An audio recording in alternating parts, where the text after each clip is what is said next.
Bismillahirrahmanirrahim. Assalamualaikum warahmatullahi wabarakatuh. Alhamdulillahirabbil alamin.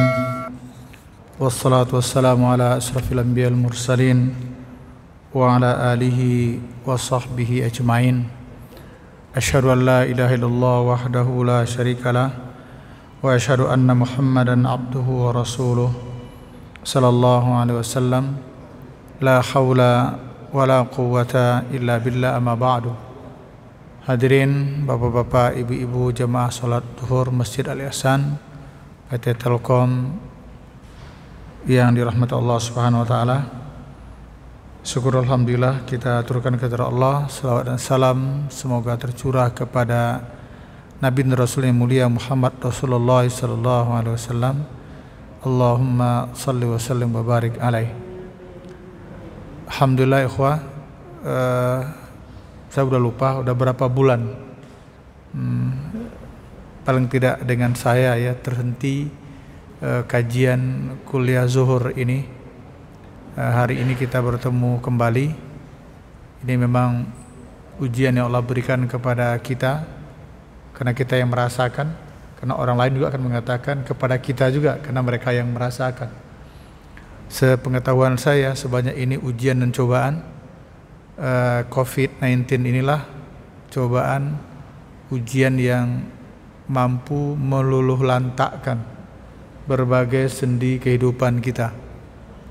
Ya, ekonomi dirusak, politik dirusak, semuanya, pendidikan, sampai untuk urusan ibadah, sholat saja itu terdampak. Ini kan gara-gara COVID nih. Terlepas ada sebahagian masjid yang memang tidak peduli, ada juga Pak. Saya pernah ketemu di salah satu masjid, saya ini udah lama, jauh, baru kira-kira separuh atau setengah tahun COVID berjalan. Nah, ini kan sudah lebih 1 tahun kan, udah masuk tahun kedua ini kita. Saya khutbah Jumat di sana, saya pikir berjarak sebagaimana masjid lain, tapi pas nyampe di sana safnya tertata rapat, ketemu dengan pengurus masjid, saya begini, malah dia mau salaman dan ingin rangkul lagi, mau anako, saya nolak. Kalau salamannya saya terima, tapi yang berpelukan, kenapa saya nolak? Karena dia tidak pakai masker ketika itu. Ini setengah tahun yang lalu bahkan lebih. Nah, kemudian ketika saya khutbah di atas mimbar, saya tengok safnya nggak ada berubah, persis seperti normal. Mungkin dalam hitungan cepat saya di atas mimbar itu, masjidnya ada sebesar masjid kita ini, bukan di dalam, masuk luar ya, artinya ratusan orang, nggak sampai 15 orang mungkin yang pakai masker. Cukup kaget juga saya, jujur cukup kaget gitu. Lalu setelah sholat ngobrol sebentar, dibilang apa? Di sini nggak ada yang parno Pak Ustadz gitu. Oh ya udah deh, nggak apa-apa. Artinya saya pegang dalam khutbah, saya sampaikan saya menjalankan nasihat ulama dan juga para ahli, saya pakai ini. Itu aja. Terlepas nanti saya juga akan kena itu, nauzubillah min dzalik, saya nggak tahu. Tapi saya wajib berikhtiar di samping berdoa. Kira-kira itulah yang terjadi. Jadi ada juga di Jakarta yang, kalau di kampung jangan ditanya ya Pak, kalau di kampung mah udah banyak yang biasa-biasa aja. Ini bagian dari ikhtiar. Mudah-mudahan ini cepat berlalu lah. Baik, kita lanjutkan dulu bahasan kita tentang surah Al-Baqarah ayat 278 sampai 81, bahaya riba dan etika dalam berhutang. Nah, hari ini ya kita sudah masuk tentang bagaimana hukum riba, bahaya riba baik kepada pribadi, keluarga maupun terhadap masyarakat dan negara, sudah kita sampaikan. Sekarang adalah akhlak dalam berhutang. Akhlak dalam berhutang. Ikhwah, kalau untuk orang yang berhutang, ya, akhlak dalam berpiutang. Ini saya baca. Kalau orang yang berhutang, akhlaknya 2 aja Pak. Jadi kalau saya berhutang kepada Bapak, akhlaknya 2 aja.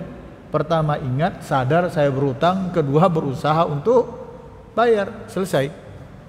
Itu aja. Tapi ternyata justru bimbingan yang Allah berikan itu yang cukup panjang malah kepada orang yang berpiutang, Pak. Luar biasa. Yang berpiutang dituntun oleh Allah, dituntun oleh Rasulnya bagaimana menjadi seorang yang mampu membantu orang lain dengan cara yang sangat baik. Ya. Nah, kita tahu bahwa berhutang itu dibolehkan di dalam syariat Islam.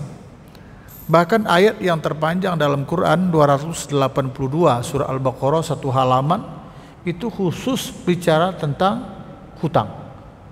Jadi artinya transaksi yang non tunai.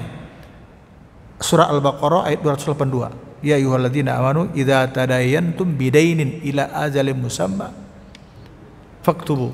Hai orang beriman, apabila kalian melakukan hubungan muamalat non tunai maka catatlah. Nah, terus kok itu ada aturan-aturannya. Satu halaman, nggak mungkin kita bacakan sih.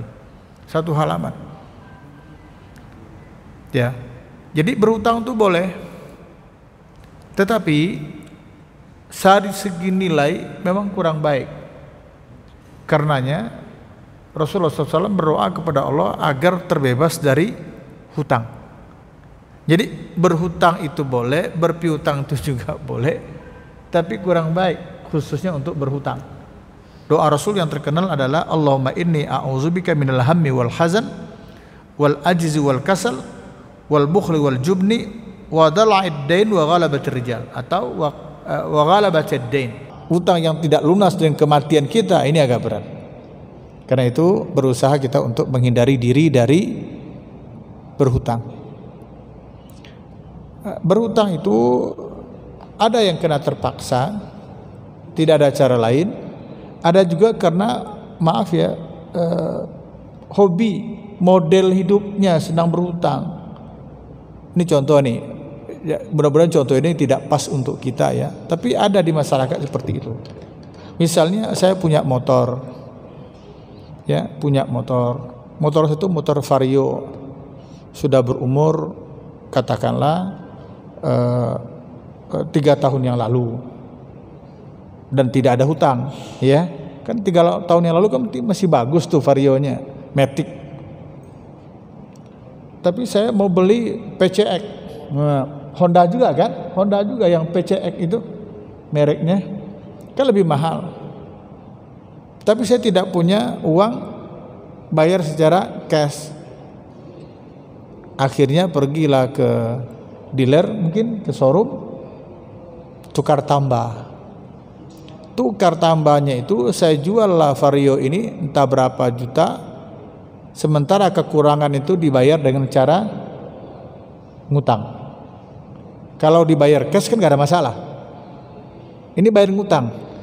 Kalau bisa yang seperti itu nggak usah lah. Itu maksud saya. Ya, ini kita sudah aman, Pak. Vario 3 tahun 5 tahun juga masih bagus kok. Masih bisa menyampaikan kita ke kantor, insya Allah ke pekerjaan.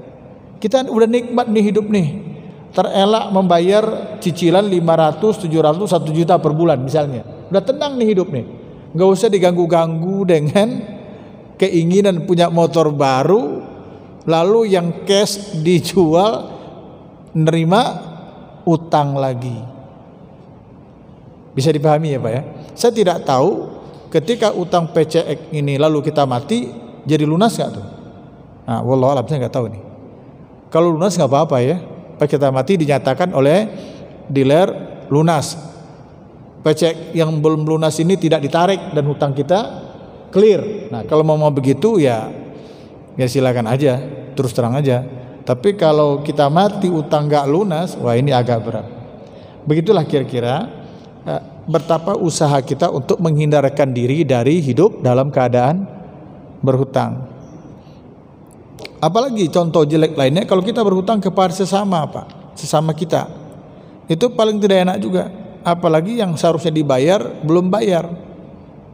Itu ada berat muka ketemu dengan orang tempat kita berhutang itu. Ada rasa tidak nyaman. Gitu. Nah, ini menunjukkan bahwa kurang baik, sekalipun dalam muamalah duniawi itu diperbolehkan, termasuk bagian dari tolong menolong.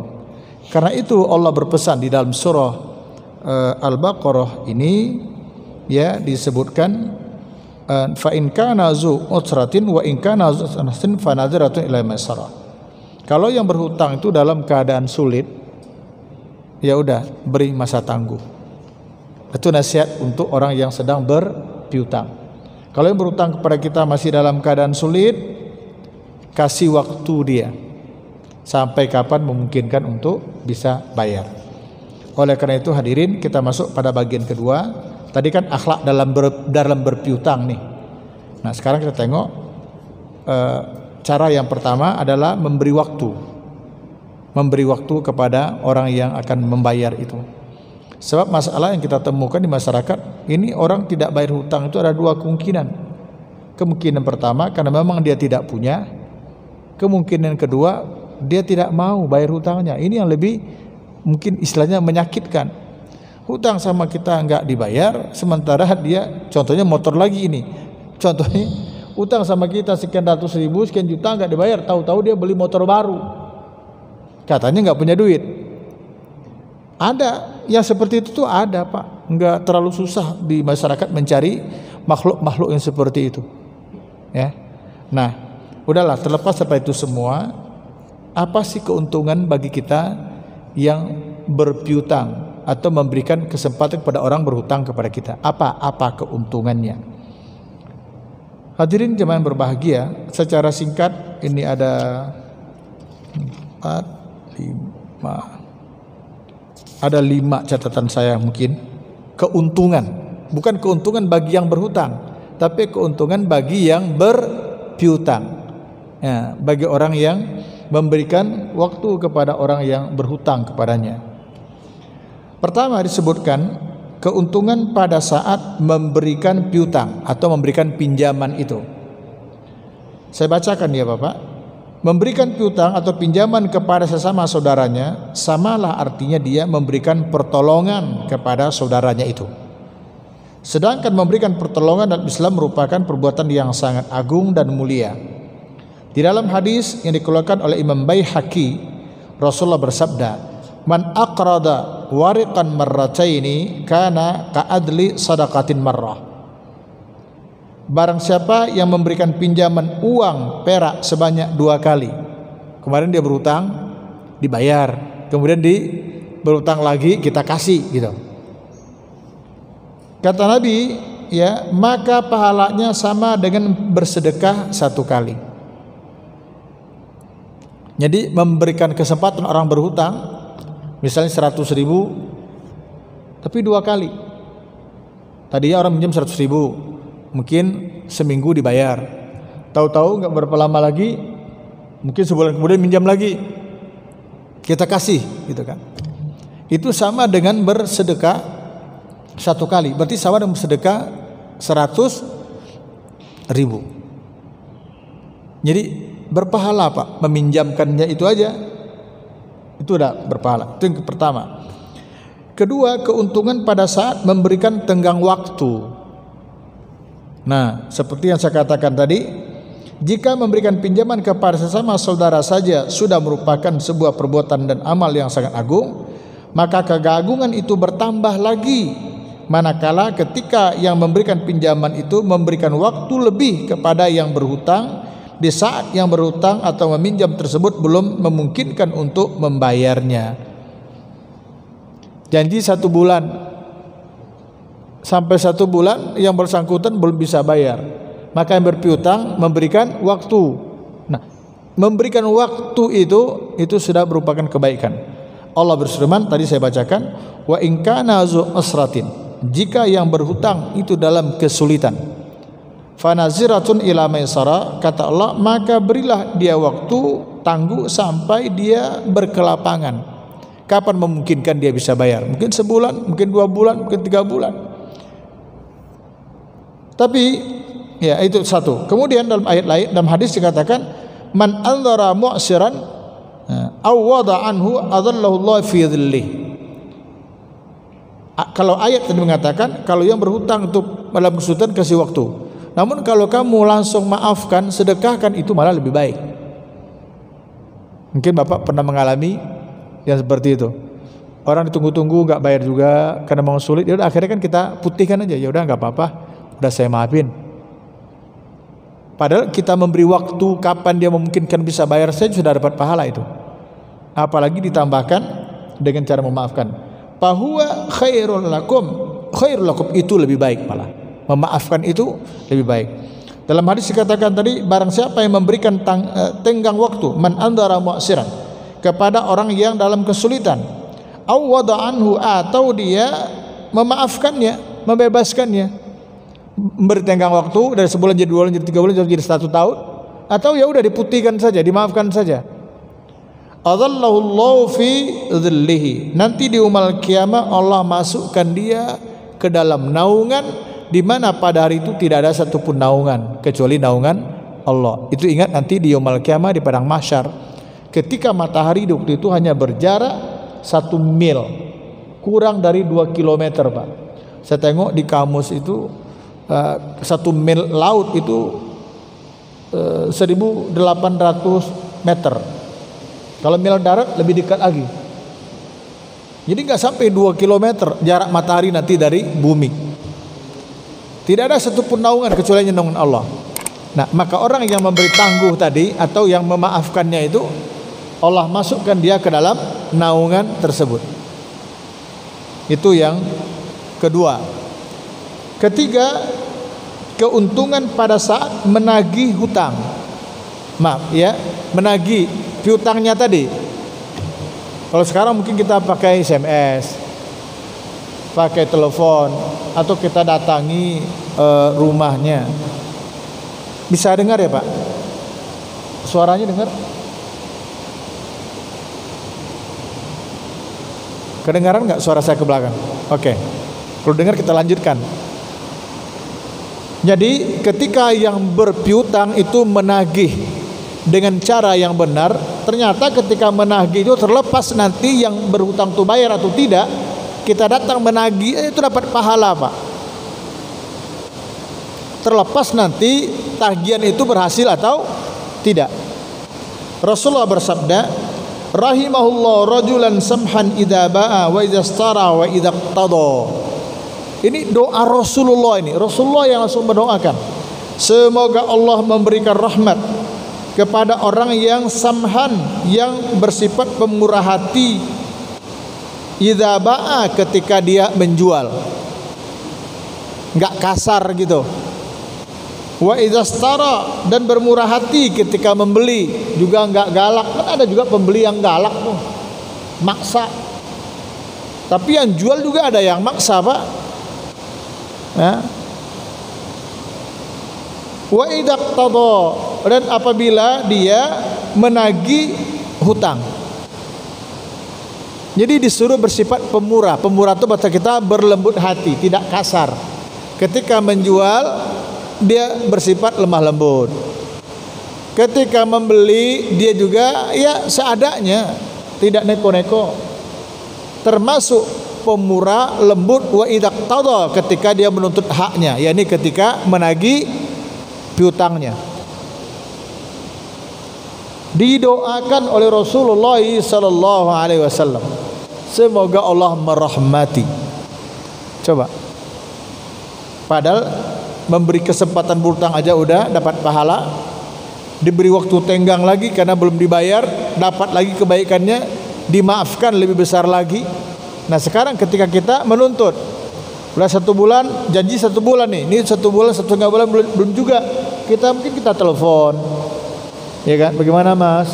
Gimana Pak? Bu? Udah bisa belum? Ini tidak kasar atau tidak galak gitu. Walaupun kadang-kadang di masyarakat ada aja yang galak itu bukan yang berpiutang, malah yang berhutang yang galak. Misalnya, Pak, itu Mas kapan dibayar itu utang? Iya, segitu aja, galak banget sih. Segitu aja diributin. Kalau memang cuma segitu aja, bayar dong. Gitu kan? Segitu aja tuh menunjukkan kan cuma sedikit kan? Tapi tahu-tahu dia nggak bayar. Iya, segitu aja diingat-ingat segala apa. Tuh. Jadi ada yang memang yang bersalah itu lebih galak daripada yang orang menuntut haknya. Itu ada. Nah, kemudian ini nggak enak nih, yang keempat nih kayaknya nggak enak, tapi nggak apa-apa. Keuntungan pada saat dizolimi oleh orang yang berhutang. Jadi ketika kita yang berpiutang ini yang minjamin itu dizolimi oleh yang berhutang. Dizolimi itu macam-macam. Mulai dari dilambat-lambatkan untuk membayarnya, mungkin juga dikasari atau apa, tapi dihadapi dengan sabar, dapat lagi kebaikan. Karena itu disebutkan pertama bersabar. Sabar itu sudah kebaikan, Pak. Ya, tadi saya katakan ketika yang berhutang itu galak, lalu kita tenang menghadapinya, gitu ya. Sabar tuh. As-sabru sabul jannah. Sabar tuh ya surga balasannya. Mungkin selama ini kita sabar dengan puasa, surga juga. Nah, sekarang sabar melalui jalur dizalimi orang melalui hutang, bisa surga juga. Yang kedua, agar mendapatkan kebaikan di saat kita dizalimin tadi karena ada yang tidak mau bayar. Tadi saya katakan yang tidak bayar itu bisa karena memang tidak punya duit, bisa juga karena memang tidak mau bayar. Kan tidak bayar juga, intinya tidak bayar. Yaitu memaafkan aja.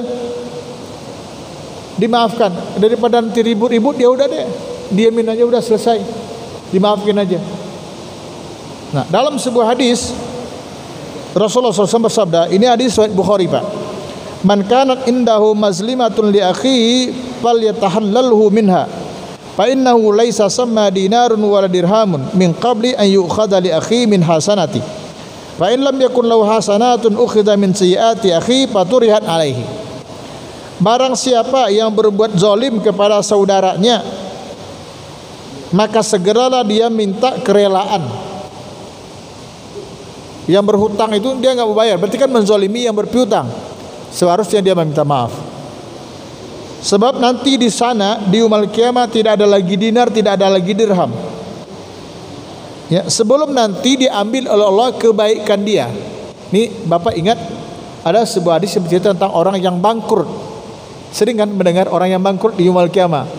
Jaa rajulun bi salatihi wa sadaqati wa jihadi. Ada nanti di yaumul kiamat orang yang datang membawa segepok pahala. Pahala dari salat, dari sedekah, dari jihad, puasa, macam-macam kebaikan itu dia punya pahala. Tapi karena dia zalim, nanti di yaumul kiamat si A menuntut, dia dizalimin dulu, maka dia ngasihin, bayar sama ini. Bayar. Akhirnya semua yang dimilikinya menjadi kosong. Habis. Ternyata yang dizalimi masih ada. Mas datang lagi menuntut haknya kepada saya, sementara enggak lagi saya bayar. Kan enggak bisa bayar nih. Akhirnya apa? Keburukan Mas, dosa Mas itu dibebankan kepada saya. Ada lagi yang lain minta, saya enggak bisa bayar. Nah, keburukannya dibebankan. Itu namanya orang yang muflis, orang nanti yang bangkrut di yaumul kiamat. Itu betapa pentingnya menjaga hablum minan nas. Bukan hanya hablum minallah secara pertikal kepada Allah, tapi menjaga hubungan kepada sesama itu penting, baik. Karena ternyata kalau hablum minallah aja yang baik, hablum minan nasnya tidak beres, nggak jadi juga. Ya, itu begitu. Nah, yang terakhir, yang kelima, keuntungan pada saat memutihkan piutang atau memaafkan. Hadirin jemaah berbahagia, ya. Ada sebuah riwayat, ini bagus ini ceritanya. Begini, saya bacakan karena agak panjang, Pak. Saya bacakan di buku ini. Muhammad bin Ka'ab al-Qaradi menceritakan bahwa ada seseorang berhutang kepada Abu Qatadah. Abu Qatadah ini sahabat Nabi. Ketika Abu Qatadah datang untuk menagihnya, orang tersebut menghindar. Ya. Jadi ada orang berhutang kepada Abu Qatadah, lalu Abu Qatadah ini datang untuk menagih hutang itu, piutang itu. Kemudian pada suatu ketika Abu Qatadah datang lagi, lalu bertanya kepada seorang anak kecil, apakah orang itu ada di rumahnya? Anak kecil itu pun menjawab, ada. Mungkin kalau bapak kali, bapakmu ada di rumah enggak gitu ya? Oh ada Pak, kan anak kecil. Anak kecil itu hati-hati kita mah. Bapak jangan coba-coba berbohong sama anak Pak. Nanti dibongkar oleh anak kita. Misalnya gini nih, Ada orang mau datang, kita nggak mau nemui dia, lalu pesan sama anak yang kecil, nanti kalau datang bapak itu bilang ya bapak nggak ada di rumah. Nah, itu sering kejadian itu. Tahu-tahu itu bapak datang, nanya, Dek, bapak kamu ada nggak di rumah? Oh, tadi bapak pesen kalau bapak datang katanya bilang bapak nggak ada di rumah. Itu sering kejadian lah Pak. Itu anak-anak yang polos. Nah, disuruh berbohong, iya, begitu jadinya. Jadi ketika Abu Qatadah datang lagi bertanya kepada anak itu, kata anak tersebut ada. Artinya yang ditanya itu ada di rumah. Abu Qatadah memanggilnya seraya berkata, wahai fulan, fulan itu istilahnya mas, pak gitu ya. Wahai fulan, keluarlah. Aku diberitahu kalau engkau ada di dalam rumah ini. Kenapa engkau menghindar dariku? Gitu ya. Aku tahu kamu ada, tapi kenapa enggak keluar gitu? Dia pun keluar sambil berkata, aku dalam kesulitan. Aku tidak punya uang untuk membayar hutangku. Mendengar hal itu Abu Qatadah berkata, kata yang berpiutang, demi Allah, engkau dalam kesulitan? Engkau sulit? Demi Allah, kamu benar-benar sulit? Orang tersebut jawab, iya, saya dalam kesulitan, sehingga saya tidak bisa bayar hutang itu. Abu Qatadah pun menangis sambil berkata bahwa saya pernah mendengar Rasulullah SAW bersabda, man nafasa an gharimi aw maha anhu kana fidil arsil yaumal qiyamah. Barang siapa yang memberikan keringanan kepada orang yang berhutang kepadanya atau memaafkan hutang tersebut, niscaya kelak pada hari kiamat Allah masukkan dia berada di bawah naungan aras Allah. Berarti Abu Qatadah ngapain dia? Maafkannya. Jadi bisa Bapak tangkap alur ceritanya ya Pak. Jadi Abu Qatadah datang ke rumah seseorang yang orang itu berhutang dengan dia. Datang pertama tidak ada siapa-siapa. Kemudian datang lagi, nggak ketemu juga dengan orangnya, tapi ada anak kecil. Ditanya, Dek, bapak kamu ada nggak di rumah? Kira-kira gitu ya bahasa kitanya. Ada Pak. Lalu dipanggil. Keluarlah, kata Abu Qatadah. Kenapa kamu keluar? Akhirnya keluar, tentu dengan keadaan tidak enak, mungkin ketakutan juga. Mohon maaf Abu Qatadah, saya nggak bisa bayar hutang karena saya tidak punya duit. Gitu. Lalu Abu Qatadah memperkuat, benar, demi Allah, benar kamu nggak punya duit. Iya, demi Allah aku tidak punya duit untuk bayar hutang itu. Reaksi Abu Qatadah langsung menangis. Menangis dia. Ya udah, saya pernah mendengar Rasulullah, barang siapa memberikan keringanan kepada berhutang atau bila perlu memaafkannya, maka kelak ini orang akan berada di bawah naungan arsy Allah kelak yaumul qiyamah. Maka Abu Qatadah pun memaafkan hutang orang tersebut. Hadirin, hadis ini sahih dikeluarkan oleh Imam Ahmad bin Hanbal dalam kitab Musnadnya. Mudah-mudahan kajian kita yang pendek ini betapa indahnya Islam ini ya Pak ya. Nggak perlu seharusnya ada korban-korban debt collector Pak, kalau kita memahami ini ya. Ini luar biasa ini. Meminjamkan saja bayar tepat waktu itu udah pahala besar.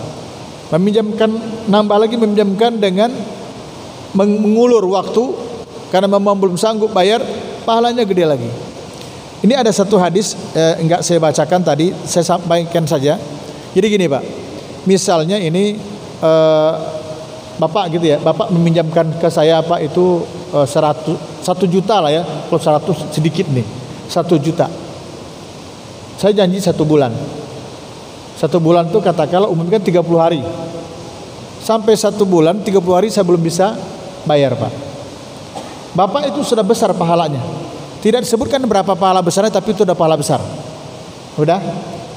Lalu saya bilang, Pak, mohon maaf Pak, saya belum bisa bayar Pak. Tolong kasih saya waktu. Ya udah deh, saya kasih waktu kamu 1 bulan lagi, kata Bapak. Maka setiap hari Bapak dapat pahala sebesar piutang Bapak itu. Berarti mulai hari yang ke-31 itu Bapak hari ini hari 31 misalnya nih, atau hari pertama Bapak memberikan waktu, hari ini Bapak itu sama nyumbang 1 juta. Jadi 1 juta per hari, Pak. Besar nggak itu? Andai kata sampai 1 bulan lagi baru saya bayar, berarti Bapak sama artinya bersedekah 30 juta, yang 1 juta per hari. Kapan kita itu bisa bersedekah 1 juta tiap hari? Subhanallah, Pak. Ya. Oh, ternyata nanti sampai bulan berikutnya nggak bisa juga, nak. Setiap hari itu kita seperti bersedekah sebesar piutang yang ada pada orang tersebut. Ini ada hadisnya di sini, tadi saya lewatkan karena mau cepat aja tadi. Ini ada hadis ini sahih, dikeluarkan oleh Imam Al-Qurtubi dalam kitabnya, ya, hadis ini. Jadi jelas sekali. Tapi ketika Bapak memaafkan, Bapak lihat saya sulit nggak bisa bayar, lalu Bapak maafkan, udah, itu dalam namanya pahalanya bighairi hisab. Bighairi hisab artinya tidak ada lagi batasnya yang bisa dihitung. Jadi ada 3 tahap ini ya Pak, ya, kebaikan ini. Memberi kesempatan orang berutang pada kita, berarti kan kita nolong, itu kebaikan. Ketika dia tidak bisa bayar tepat waktunya lalu dikasih lagi waktu, itu sudah kebaikan besar lagi. Tapi ketika orang tuh betul-betul nggak bisa bayar lalu kita maafkan, maka itu udah sampai kepada puncak daripada kebaikan itu sendiri. Mudah-mudahan ini menjadi motivasi juga bagi kita, paling tidak untuk tidak galak, ya, minimal untuk tidak galak kepada orang yang berhutang dan dia belum bisa bayar hutangnya kepada kita. Demikian saya pikir Bapak hadirin jemaah berbahagia, kajian kita pada siang hari ini. Semoga rahmat Allah, berkah Allah senantiasa terlimpah kepada kita semua. Mudah-mudahan bapak-bapak, ibu-ibu dan saya serta kita semua senantiasa dijaga oleh Allah, dilindungi oleh Allah dari berbagai hal yang tidak baik, termasuk dari berbagai macam penyakit yang bisa jadi menimpa kita. Allahumma inna na'udzubika minal baras wal junun wal juzam wa min sayyi'il asqam. Allahumma dafa'nal bala wal bala wal ghala wal fahsya wal munkar was-suyuf al mukhtalifa was sada'id wal mihan ma dhahara minha wa batan an baladina khassah wa min sa'iri budal muslimina amma. Subhanakallahumma bihamdika asyhadu an la ilaha illa anta astaghfiruka wa atubu ilaik. Walhamdulillahirabbil alamin. Wassalamualaikum warahmatullahi wabarakatuh.